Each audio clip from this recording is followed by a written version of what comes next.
ሰላም ጤና ይስጥልኝ የተከበራችሁ ተመልካቾቻችን እንደምን አምሽታችኋል። ከቤንች ሸኮ ቴሌቪዥን የሰዓቱን ዜናዎች ይዘን ቀርበናል። ከዜናዎቹ ጋር ጦያሪ ማምነኝ አብራችሁን ቆዩ።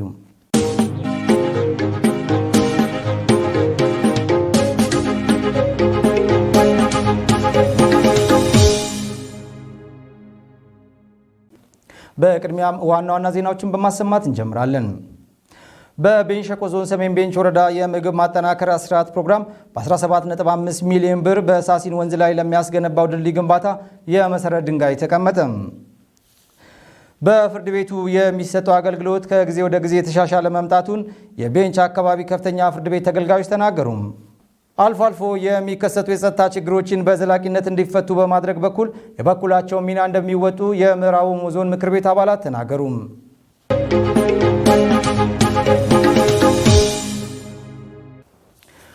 ተመልካቾች አሁን ወደ ዝርዝር ዜናዎቹ እናልፋለን። ከዜናዎቹ ጋር ጦያሪ ማምነኝ አብራችሁን ቆዩ።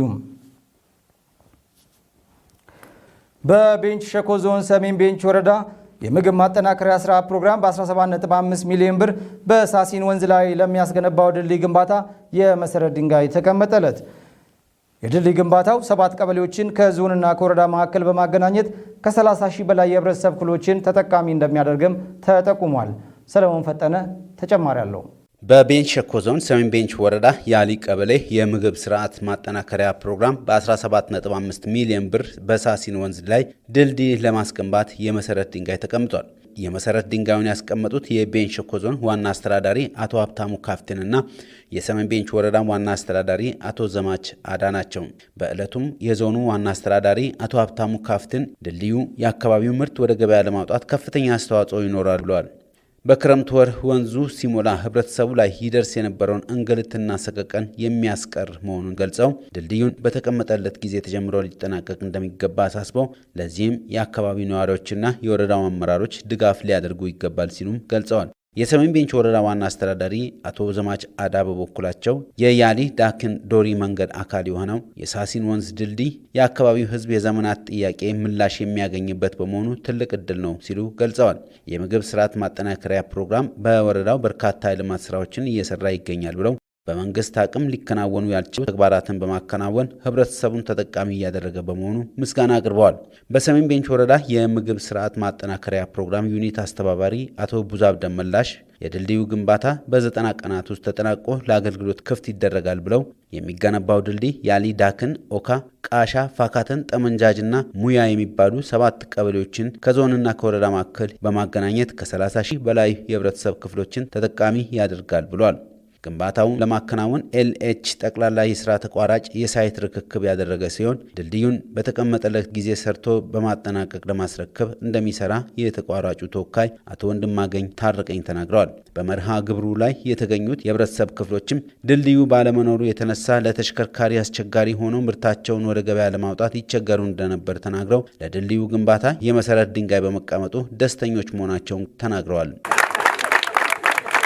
በፍርድ ቤቱ የሚሰጠው አገልግሎት ከጊዜ ወደ ጊዜ የተሻሻለ መምጣቱን የቤንች አካባቢ ከፍተኛ ፍርድ ቤት ተገልጋዮች ተናገሩ።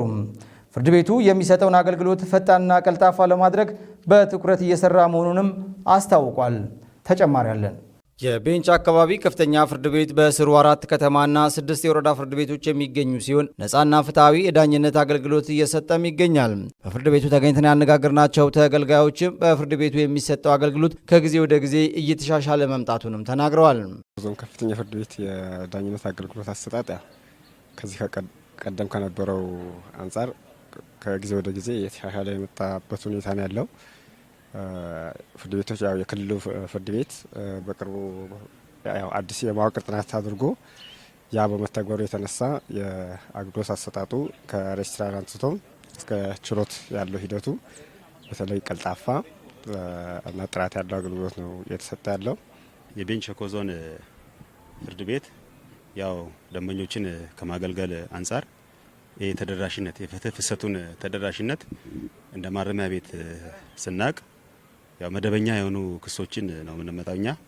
በዚህ ጊዜ ያው ፍርድ ቤቱ ጊዜዎችን አጣቦ መዝገብ ክምችት እንዳይኖር በዳኛ በችሎት ተከፋፍለው የፍትሐ ብሔር የወንጀልና የሙስና ችሎት ተከፋፍለው በተገቢው መልኩ በሰዓቱ በተሰጣቸው የጊዜ ፍሰት ሂደቱን የጉዳዮች ፍሰትን እየተከታተሉ በምንመጣበት ጊዜ ቅድሚያ ለምሳሌ ከማረሚያ በርቀት ስለምንመጣ ከ10 ኪሎ ሜትር ባላነሰ ቅድሚያ በህግ ጥላ ስርም ስላሉ ቅድሚያ ለማረሚያ በማስቀደም አጫጭሮችን መዝገብ በማየት ማስረጃዎችን ወደ ኋላ በማየት በእውነት ከዚህ ቀደም ከነበረው የፍትህ አሰጣጥ ሂደት በፍርድ ቤቶች ላይ የተሻለ ጥሩና ቀልጣፋ ጊዜ በጊዜ በጥራት እየሰጡ ነው ያሉት። አገልግሎት አሰጣጡ እንግዲህ መልካም የሚባል ነው። አሁን ከወረዳዎች ዞንም ስለሆነ ከወረዳዎች በጣም የተሻለ የአገልግሎት አሰጣጥ ያለው እዚህ ነው። ስለዚህ የአገልግሎት አሰጣጣቸው መልካም ነው፣ ጥሩ ነው። ከዳኝነት አንጻር ከዳኝነት አንጻር አሁን የስራ ክፍፍልም አለ። አሁን በፊት የነበረው ዝም ብሎ ግብታዊ ነበረ። ነገር ግን አሁን ባለው አሰራር እያንዳንዱ ዘርፍ አሁን የፍትሐብሔሩ የወንጀሉ ተለይቶ ኃላፊውም ፕሬዝዳንቱም በሰጡት አቅጣጫና በወሰዱት እርምጃ መሰረት ጥሩ እንትን ላይ ነው ያለው።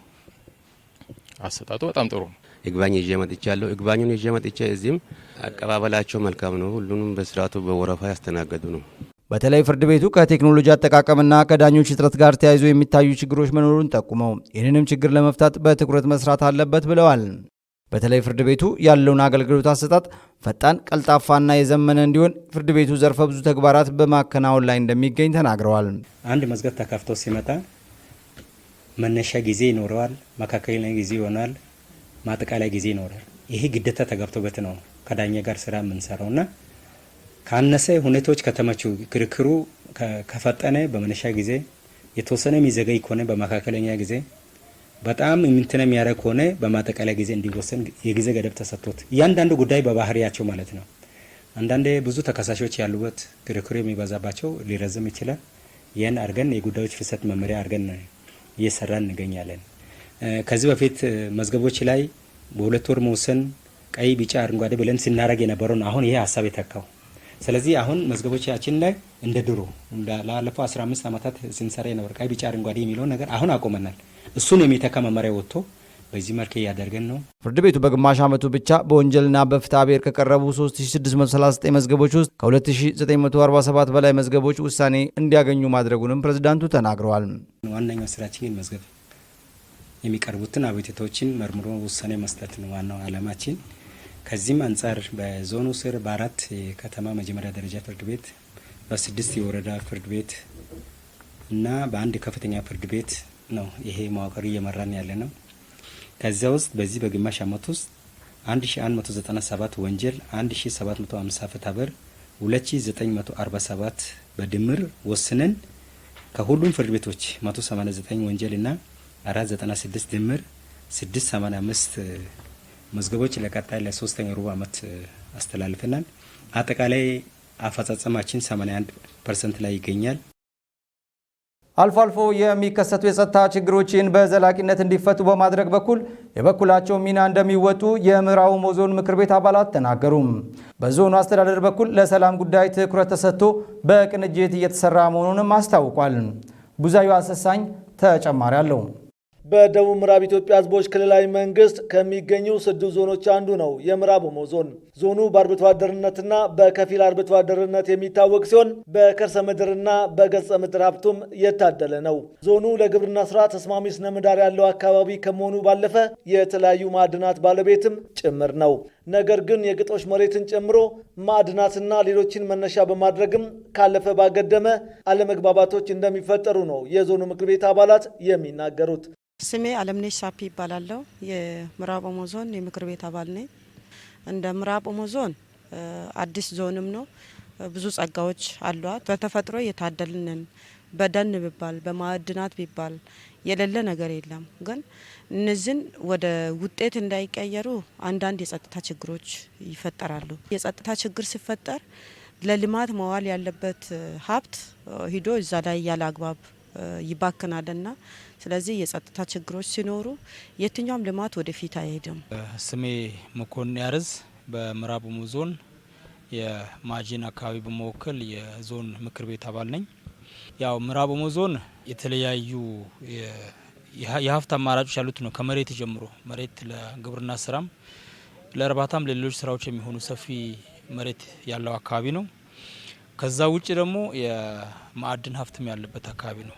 ስለዚህ ሁል ጊዜ ያው ከሀብት ጋር የሚያያዙ ችግሮች አሉ። ይህ ሀብት በእርግጥ ህብረተሰቡን ሊለውጥ ሊያሳድገው የሚችል እንዲለማ ሊያደርግ የሚችል አማራጭ ቢሆንም አንዳንዴ ደግሞ የግጭት መንስኤ ሆኖ ይገኛል። ስለዚህ ያው የግጭቱ ብዙ ጊዜ ለሀብቱን ለመጠቀም በየሰው ውስጥ ከሚፈጠር የተሳሳተ ግንዛቤ ተነስቶ ነው። ኮምቱ ኮልቡርጂ ይባላለሁ። ቢሮ ወረዳ ነዋሪ ሲሆን እኛ አካባቢ ላይ ወርቅ ማዕድናት አሉ። የተለያዩ ማዕድናቶች አሉ፣ ያላለቁ ያልተበሉ ብዙ ማዕድና አሉ። ከዛ ውጪ ከገብት ዝርፊያ ጋር ተያይዞ የሚመጡት ነገሮች አሉ። በአብዛኛ ግን አሁን ላይ የተከሰተ ያለው ማዕድን መሬቶችን መሰረት ያደረገ ክስተት ነው። ዞኑ ያለው ሀብት እንኳን የአካባቢው ማህበረሰብ ሀገራችንን የሚጠቅም በመሆኑ ሀብቱ የችግር ምንጭ ሳይሆን ከድህነት የምንወጣበት አማራጭ መሆኑን በመረዳት የአብሮነት እሴቶቻችንን በማጠናከር በጋራ መጠቀም ይገባናል ብለዋል የምክር ቤቱ አባላት። ከአካባቢው ወጣ ካለ ቦታ የሚከሰቱ ችግሮች ሲኖርም በመንግስት በኩልም ትኩረት ተደርጎ እየተሰራ መሆኑን ተናግረዋል። አንዳንድ ያው ከዝርፊያ ጋር ተያይዞ ይህ ዝርፊያ ሲባል አንዳንዴ ሰው ተመሳስሎ የድንበር ተሻጋሪ የሆኑ ሰዎችም አሉ። እነዚህ ነገሮች ስላሉ ለዚህ ደግሞ መንግስት ተከታትሎ የማስቆም ስራና የማስቀረት ስራ እየተሰራ ነው። እፈታ የሚያሰኝ ሰላም አለችን፣ እግዚአብሔር ይመስገን። ትላንት ስንጮህ የነበረ ጩኸት ዛሬ በቅርበት እየተደግፍን ያለ ነው። ሰላምን በማምጣትና በማጽናት በኩል ለመንግስት ብቻ የሚተው ሳይሆን የምክር ቤት አባላትም የድርሻችንን እንወጣለን ብለዋል። በመንግስት ብቻ የሚቻል አይደለም። ስለዚህ ማህበረሰቡም አሁን በተለይ የምክር ቤት አባላት እንደዚህ አይነት ድርጊቶች እንዳይፈጸሙ፣ ማህበረሰቡ እንደዚህ አይነት የጸጥታ ችግር ውስጥ እንዳይገኙ እንዳይገቡም ውሳኔዎች ማስተላለፍ ያስፈልጋል። ስለዚህ የቀበሌ ምክር ቤቶች ምናቸው የጎላ ነው። እኛም እንደ ዞን ምክር ቤት በምክር ቤታችን እንነጋገራለን፣ ውሳኔ እናስተላልፋለን። ዞኑ ሰላም ለማምጣት ማህበረሰቡ አንድ እንዲሆን ያለውን ሀብት በጋራ እንዲጠቀም ዞኑ የሚያደርገውን ጥረት ተረድቶ ሁሉም የምክር ቤት አባላት የጋራ አረዳድ መያዝና በዚህ ስሜት ወደ ህዝብ መውረድ ያስፈልጋል። በዞኑ እየተከናወኑ ያሉ የልማት ስራዎች የህዝቡን ተጠቃሚነት እያረጋገጡ የመጡ መሆናቸውን የተናገሩት ዋና አስተዳዳሪው አቶ ታምሩ ቦኒ በሰላም ጉዳይም በትኩረት እየተሰራ መሆኑን ገልጸዋል። የውስጥ የጸጥታ ችግርን በሚመለከት እርስ በርስ የመጋጨት ችግሮች አሉ። ይሄ ሰው ስጋጭ ወደ ተለያየ ኩርፊያዎች ውስጥ ይገባሉ። ይህን ኩርፊያ ስር እንዳይሰድና ወዲያው መፈታት ስላለበት አሁን ምንድን ነው እየሰራን ያለ ነው የሚለው ነገር ስናይ እዛ ቦታ ላይ አመራር መድበን የማወያየት ስራ እየሰራ ነው። አካባቢው ሰላማዊ እንዲሆን የኩታ ገጠም ቀበሌዎች ውይይት እንዲደረግ እየሰራን ያለ ነው። የልማታዊ ሴፍቲኔት ፕሮግራም በከተሞች የሚታየውን ድህነት የሚቀንስ ከመሆኑ በላይ ጠንካራ የስራ ባህል የሚገነባ ነው ሲሉ የሚዛን አማን ከተማ አስተዳደር ከንቲባ ኢንጂነር ሰለሞን ለቡ ተናገሩ። በከተማ አስተዳደሩ የልማታዊ ሴፍቲኔት ፕሮጀክት የሁለተኛ ዙር ተጠቃሚዎችም የኑሮ ማሻሻያ ሽግግር አድርገዋል። ለባልደረባችን በየነ ወርቁ ዘገባ እንደሚከተለው ይቀርባል። በመርሃ ግብሩ ላይ የተገኙት የከተማ አስተዳደሩ ከንቲባ ኢንጂነር ሰለሞን ለዊ እንዳሉትም የከተሞች ልማታዊ ሴፍቲኔት ፕሮግራም በሀገራችን ኢትዮጵያ በበርካታ ከተሞች የተገበረ የሚገኝ የዜጎችን ሕይወት ከመሰረቱ ለመለወጥ የታለመም ግዙፍ ፕሮጀክት ነው ብለዋል። የፕሮጀክቱ ዋነኛ ዓላማም በከተሞች የሚታየውን ድህነት መቀነስ ብቻም ሳይሆን ጠንካራ የስራ ባህል እንዲዳብር ለማስቻል እንደሆነም ገልጸዋል። እናንተ በቆይታችሁ የስራ ክብርን በተግባር አሳይታችኋል። በከተማ ጽዳት፣ ውበት፣ በአረንጓዴ ልማት፣ በህዝባዊ ተቋምና ትምህርት ቤት ግንባታዎች ላይ በጉልበታችሁና በላባችሁ ያበረከታችሁት አስተዋጽኦ ለከተማችን እድገት ትልቅ አሻራ ነው። ስራ አልመርጥም በሚል መንፈሳችሁ ለሌላው ዜጋ ምሳሌ የሚሆን ጭምር ነው። ተመራቂዎች በወሰዱት የመነሻ ካፒታል ወደ ግል ቢዝነስ በመግባት በቁርጠኝነት ሰርተው ራሳቸውና ቤተሰቦቻቸውን ህይወት እንዲለውጡም አሳስበዋል። የተከበራችሁ ተመራቂዎች ዛሬ የምትወስዱት የመነሻ ካፒታል ወይም ግራንት ተራ እርዳታ ብቻ አይደለም፣ ወደ ግል ቢዝነስ መግቢያ ቁልፋችሁ ነው። በቀረበላችሁ የቢዝነስ ፕላን መሰረት በቁርጠኝነት ወደ ስራ በመግባት የራሳችሁና የቤተሰባችሁን ህይወት እንደምትለውጡ ሙሉ እምነት አለኝ። የከተማ አስተዳደሩ ልማት ሴፍቲኔት ፕሮጀክት አስተባባሪ አቶ ታመነ ጨመዳ ፕሮግራሙ ከ2014 ዓ.ም ጀምሮ በተለያዩ ዘርፎች የተሻለ ተግባር መከናወኑን ተናግረዋል። እንግዲህ በየተርሙ ፌዴራል በሚሰጡን ኮታዎች ውጤታማ የሆኑ ስራዎችን በመስራት ምንም አይነት ኮታዎች እንዳያንሱብን ወይም ደግሞ ዙሮች እንዳንከለከል በተሻለ አቅም የፕሮጀክቱን ፒን በጠበቀ መልኩ ተግባራዊ እያደረግን ስራዎችን እየሰራን የመጣንበት ሁኔታ ነው ያለው። ተሸጋጋሪዎቹም በቀጣይ በዘላቂነት ኑሯቸውን ለመደገፍ በዝግጅት ላይ እንደሚገኙ ጠቅሰው በፕሮግራሙ መታቀፋቸውንና የስራ ባህልና የቁጠባ ባህላቸውን ለማሳደግ እንዳስቻላቸውም ተናግረዋል። 43 ሺህ ብር ከብት ገዛው። ያቺ ከብት ስገዛ ልጇን ብቻ ባለፈው ስጄ 35 ሺህ ሸጥኩት። ወታቷን መጨረሻ ሰዓት ላይ ስለገዛውት 3 ወር አምቦ ስትከራይ 6 ሺህ ብር መጣ። ከዛ 41 ሺህ ብር ከላሚቷ ዋናው 2 ሺህ ብር እስከምቀር አገኘሁት። እስኪ ቁጠባችሁ በቀን ስንት ነው ሲባል ቁጠባው ከወጪ ቀሪ 200 ብር ነው ብዬ ነገርኩት። ከወጪ ቀሪ 200ን ወደ እቁብ ጣልኩት። እቁብ 20 ሺህ ብር በአራት ወር ውስጥ 20 ሺህ ብሩን ወስጄ ተጨማሪ ሳይክል ገዛው። ያችን ሳይክል ገዝቼ በዚች ሳይክል ደግሞ አንደኛው ላይ ልጁ ቤት የሚውለውን ልጅ ስራ አፈጠርኩ። ሳይክሏን ይሰራል። ላሚቷን የገዛውት ተጨምረ ስለሆነች ለአንድ ሰው ሰጥቼ 2 ሰውን ወደ ስራ መስራት ከራሴ ጋር 3 ሁኜ መስራት ችያለሁ። የምንወስዳትን ገንዘብ ብዙዎቻችን አሁን የምንሰራው ከደሞዙ ይልቅ የሚሰጠንን ጋራንት በጉጉት የምንጠብቅ ሰዎች አለን። በጣም በጉጉት ከአመራሩ በላይ ደግሞ እኛ ስለምናቅ ነው ይሄንን ልናገር የቻልኩበት በድፍረት። ያንን ገንዘብ ወስደን እኮ ካልሰራንበት እህት ወንድሞቼ በሚሊዮን ገንዘብ ብንይዝም ወልዶ ተርፎ ሰው ካልሆንበት መልሰን እርዳታ መልሰን ተረጅነት ምንጠብቅ ከሆነ ዋጋ የለውምና እንደዛ ብዬ ስል እኔ ስኬታማ ሁኜ አሁን ያለኝ ካፒታል 850 ሺህ ብር ነው። 150 ሺህ ብር በእጃለ። የደቡብ ምዕራብ ኢትዮጵያ ሕዝቦች ክልል የልማታዊ ሴፍቲኔት ፕሮግራም አስተባባሪ አቶ ገዛኸኝ ገረፎ በበኩላቸው በክልሉ በሚዛን አማንና በቴፒ ከተሞች መርሃ ግብሩ ከ16000 በላይ በዝቅተኛ ኑሮ ደረጃ ላይ የሚገኙ የህብረተሰብ ክፍሎችን ተጠቃሚ ማድረጉንም ገልጸዋል። እስካሁን ባለው ሁኔታ በየዙሩ ከ2014 ጀምሮ አጠቃላይ በሁለት ከተሞች ላይ 16229 የድሃ ተጠቃሚዎች በሁለት መልኩ አንደኛ በቀጥታ ድጋፍና ልማታዊ ተጠቃሚ በማድረግ አገልግሎት እየሰጠ ይገኛል። በመርሃ ግብሩ የክልልና የዞን የከተማ አስተዳደሩ ከፍተኛ አመራሮች፣ ተመራቂዎች ተሳታፊ ሆነዋል። ባለፉት 4 ዓመታት የመንግስትን የግብርና ልማት ፖሊሲ ለማስፈጸም የሚችሉ ከ7000 በላይ የግብርና ባለሙያዎችን አሰልጥኖ ወደ አርሶ አደሩ ማሰማራቱን የሚዛን ግብርና ቴክኒክና ሙያ ትምህርት ስልጠና ኮሌጅ አስታወቀም። ኮሌጁ ከመደበኛው የመማር ማስተማር ስራው ባሻገር ማህበረሰቡን ተጠቃሚ የሚያደርግ ስራዎችም እየሰራ መሆኑን አስታውቋል። ዘገባው ባልደረባችን ተዘራ ጥላውን ነው፣ እንደሚከተለው ይቀርባል። የሚዛን ግብርና ቴክኒክና ሙያ ትምህርት ስልጠና ኮሌጅ ዲን አቶ ካሳሁን ያክ እንደተናገሩት ኮሌጁ ባለፉት 24 ዓመታት በሰብል በእንስሳትና በተፈጥሮ ሀብት ልማት ዘርፎች በዲፕሎማ ደረጃ ከ7000 በላይ ተማሪዎችን አሰልጥኖ ማስመረቁንም ገልጸዋል። ኮሌጁ ከ20 ዓመት በላይ ሲሰራበት የነበረው የማሰልጠን ነው። በዲፕሎማ ደረጃ ሊማሩ የሚችሉ ተማሪዎችን ከሁሉም የሀገሪቷ ክፍል ህብረ ብሔሩን በጠበቀ መልኩ እና የክልሎችን ፍላጎት የተማሪዎችን ፍላጎት እና የግብርና ክፍለ ኢኮኖሚ ምን አይነት ባለሙያ ይፈልጋል፣ ምን አይነት ዘርፍ ይፈልጋል በሚለው በመካከለኛ ደረጃ ሊሰለጥኑ የሚችሉ ተማሪዎችን ይቀበላል። ተቀብሎ ያሰለጥናል፣ ያስመርቃል። በዚህም ለ14ኛ ጊዜ 2017 ላይ ያስመርቀናል። ወደ 7400 አካባቢ ተማሪዎችን ሰልጣኞችን አሰልጥናል አስመርቀን ወደ ስራ እንዲገቡ ተደርጓል። በቴክኖሎጂ ሽግግርና ማህበረሰብ አቀፍ ስራዎችም ከተለያዩ የምርምር ከፍተኛ ትምህርት ተቋማት ጋር በመተባበር ከምርምር ማዕከላት የሚወጡ ዝርያዎችን በማላመድ የማባዛትና የማሰራጨት ስራ እየሰራ መቆየቱን ተናግረዋል። ቤዚካሊ ቴክኖሎጂ ሽግግር ላይ ነው በጣም ፎከስ አድርገን የምንሰራው። ይሄ ኮሌጁ ለበርካታ ዓመታት ሰርቷል። ለምሳሌ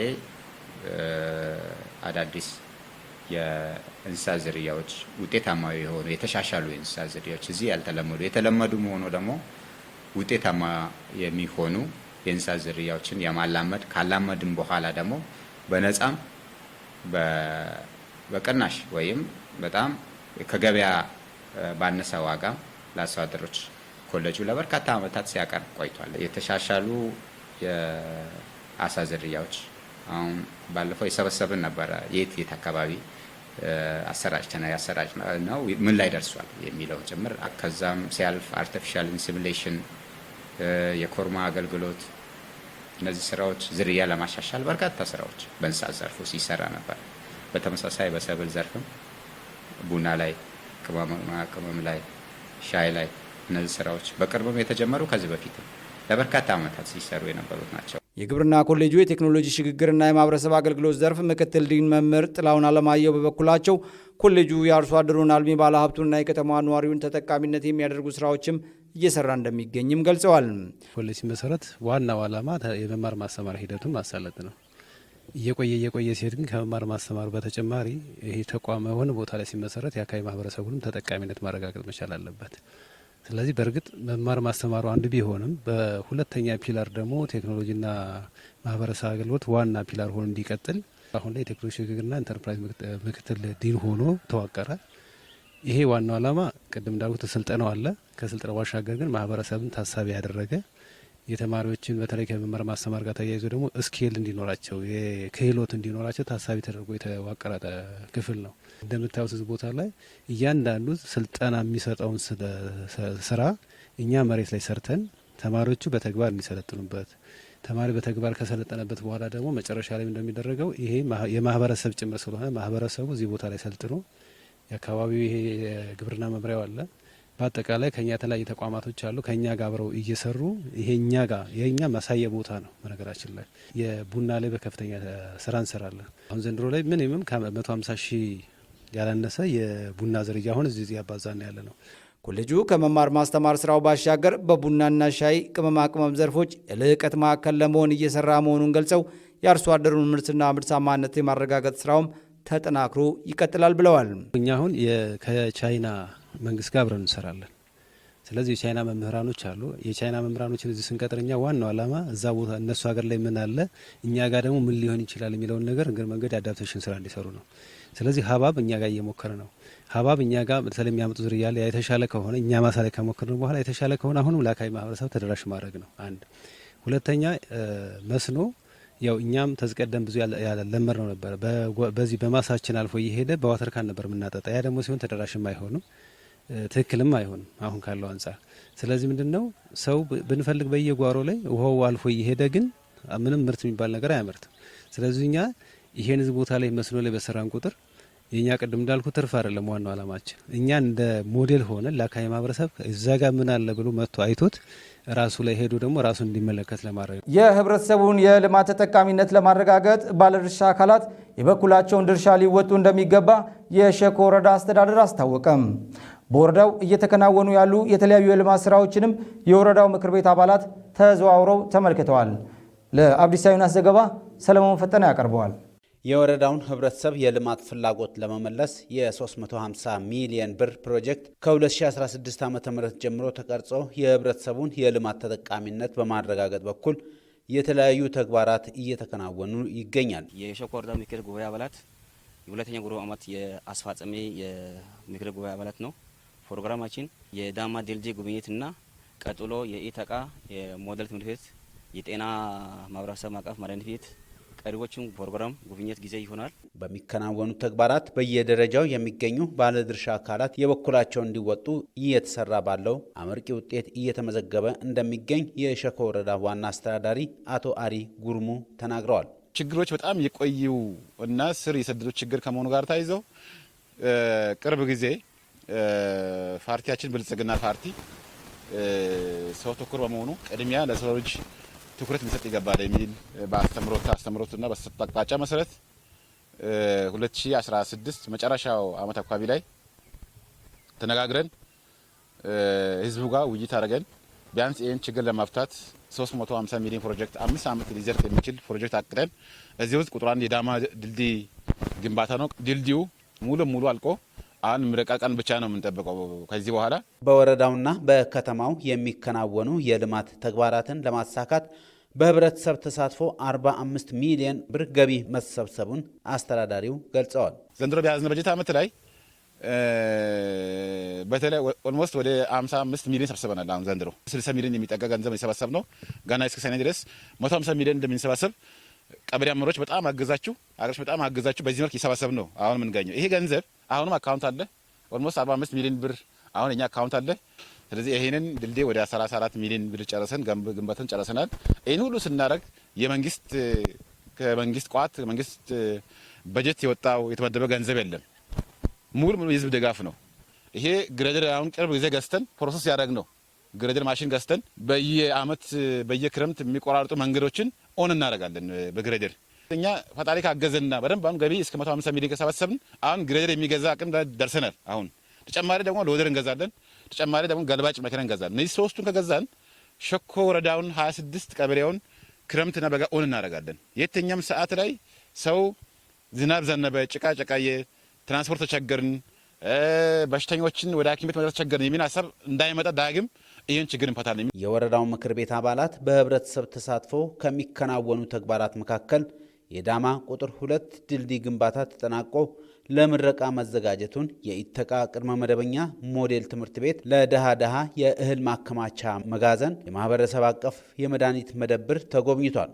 እንዲሁም የጠቅላይ ሚኒስትር አብይ አህመድ ኢኒሺዬቲቭ የሆነው ሞዴል የአርሶ አደር መንደር በሻሸቃ ቀበሌ በተሟላ ግብዓት ከ25 ሚሊዮን ብር በላይ በሆነ ወጪ እየተገነባ ያለውን የወረዳው ምክር ቤት አባላት ተዟዙሮ መጎብኘታቸው እንዳስደሰታቸው ገልጸዋል። በወረዳው የህብረተሰቡን የልማት ተጠቃሚነት በማረጋገጥ በኩል እየተሰራ ያለው የተለያዩ የልማት ስራዎችን ከዳር ለማድረስ ባለድርሻ አካላት የበኩላቸውን ሊወጡ እንደሚገባ አቶ አሪ አሳስበዋል። የተከበራችሁ ተመልካቾቻችን ከቤንች ሸኮ ቴሌቪዥን ወደ እናንተ ሲደርሱ የነበሩ ሰዓቱ ዜናዎችን ይመስሉ ነበር። ከቀሪ ጣቢያችን መሰናዶች ጋር በያላችሁበት አብራችሁን ሁኑ።